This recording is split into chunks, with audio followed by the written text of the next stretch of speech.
Bueno, pues ahí está el tema de la Convención Nacional Bancaria y seguro hoy en la Convención Nacional Bancaria se va a hablar mucho, sí, del tema de las pensiones, etcétera, y del tema de Irán y del tema de Israel y del tema de si va a haber inestabilidad o no en los mercados.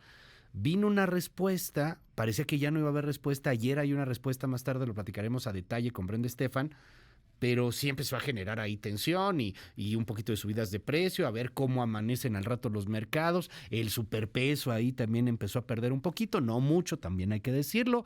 Pedro, ¿cómo ves? O sea, iniciamos y cerramos la semana con el mismo tema, caray. Qué gusto me da escucharte, muy buenos días. Luis, buenos días, qué gusto saludarte. En efecto, cerramos una semana marcada por el incremento en las tensiones geopolíticas, particularmente en la zona de Oriente Medio, que han impactado de manera significativa en los primeros momentos, aunque ya después se fue normalizando la operación en los mercados financieros. Bueno, desde principios de semana, en Israel se señaló que iba a haber una respuesta frente a la reacción de Estados Unidos en el sentido de que no iba a acompañar una represalia militar de Israel.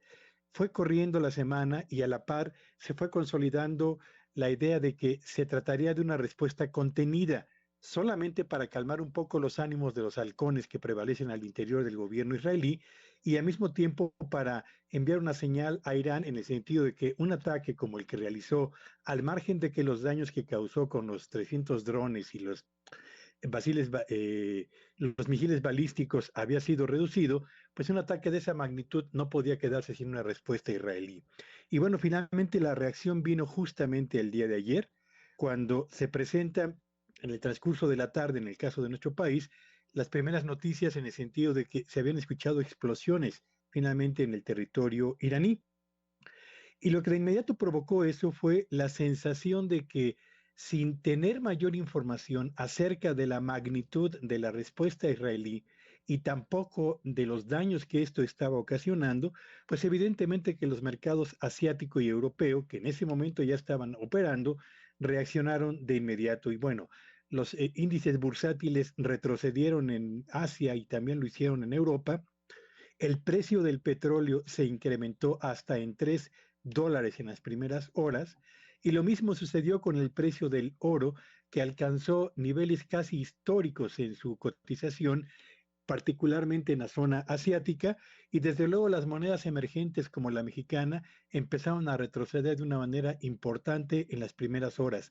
De hecho, hacia las 8 de la noche del día de ayer, tiempo de México, el precio del dólar alcanzó los 18 pesos con 17 centavos. Se pensaba que ese podría ser un nuevo nivel de estabilidad en la relación entre el peso frente al dólar, pero tan pronto empezaron a llegar informes acerca de que la magnitud de la respuesta israelí y los daños ocasionados no habían sido significativos, volvió paulatinamente a regresar en cierta medida la calma, y digo cierta medida y lo pongo entre comillas, en los mercados financieros. Y eso provocó que en el caso de nuestro país, el precio del dólar se ubicara ya en este momento en los 17 pesos con 25 centavos, tras haber cerrado operaciones el jueves pasado en 17 pesos con 07 centavos. Es decir, parece que los mercados financieros están empezando a recuperar la tranquilidad al recibir mayores datos sobre lo que impactó este ataque israelí y lo que había sido el anticipo de un fin de semana negro para las operaciones financieras a escala mundial, parece que no lo será tanto.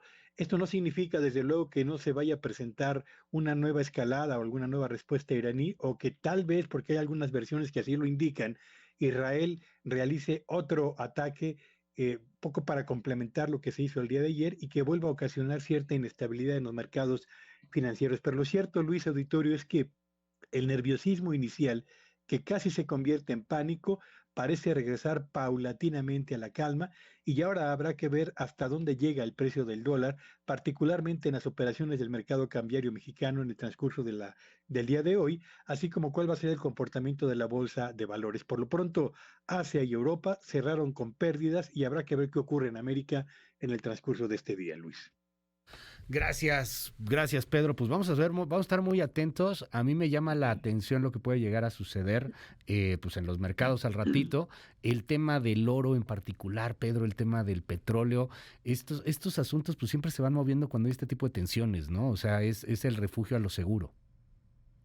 Sí, sin duda alguna. El día de ayer lo que de inmediato ocurrió, tan pronto Ujú. empezaron a llegar las noticias de este ataque, los inversionistas decidieron correr hacia la compra de dólares, lo mismo que a los bonos del Tesoro estadounidense, lo mismo que al oro, porque son los instrumentos financieros más seguros en condiciones de inestabilidad, de gran volatilidad o de incertidumbre.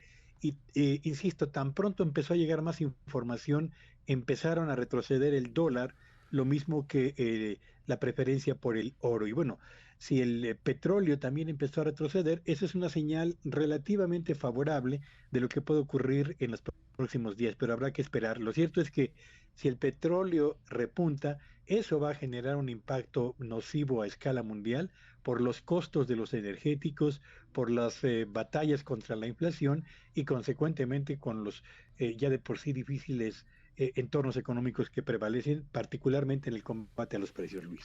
Gracias, querido Pedro. Te mando un gran abrazo y bueno, pues te seguimos en tus redes. ¿Cuáles son? Síganme en X en @Petello Villagrán y que tengan un espléndido fin de semana.